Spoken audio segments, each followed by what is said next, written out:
அம்மாவா நினைச்சேன். எங்க அம்மாவும் வரலையே, என் கணவரும் இல்லையே, எனக்கு என்ன செய்யறதுன்னு தெரியலையே சுவாமின்னு கண்ணீர் விட்டு கதறி எழுதார். சிவபெருமான் கிளம்பி வந்துட்டார்.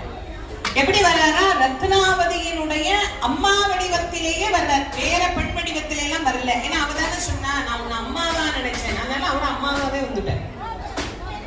2 பெண்கள் தொலைவி கூப்பிட்டார். கங்கையும் உமையும் நர்ஸ், சிவபெருமான் டாக்டர்.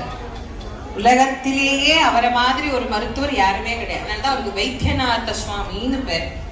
இன்னும் அழகா எழுந்தருள் இருக்கிறார். வைத்தியநாத பெருமான். தீராத நோய்கள் அனைத்தையும் தீர்ப்பார். பிறவி நோயையும் தீர்க்கும் பெரும் தெய்வம் அவர்.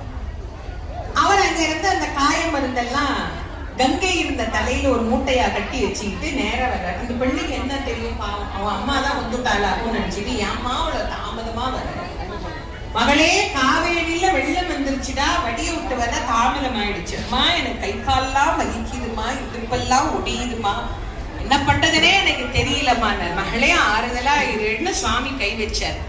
உடம்புல இருக்கிற வலியெல்லாம் பஞ்சா பரவு. அழகான ஆம்பளை பிள்ளை பிறந்தது. தொப்புள் கொடி நறுக்கி ஒரு சின்ன மெல்லிய துணியில கட்டி அந்த குழந்தைய குளிப்பாட்டி கொண்டு வந்து காட்டினார். அம்மா இங்க பாரு, உன்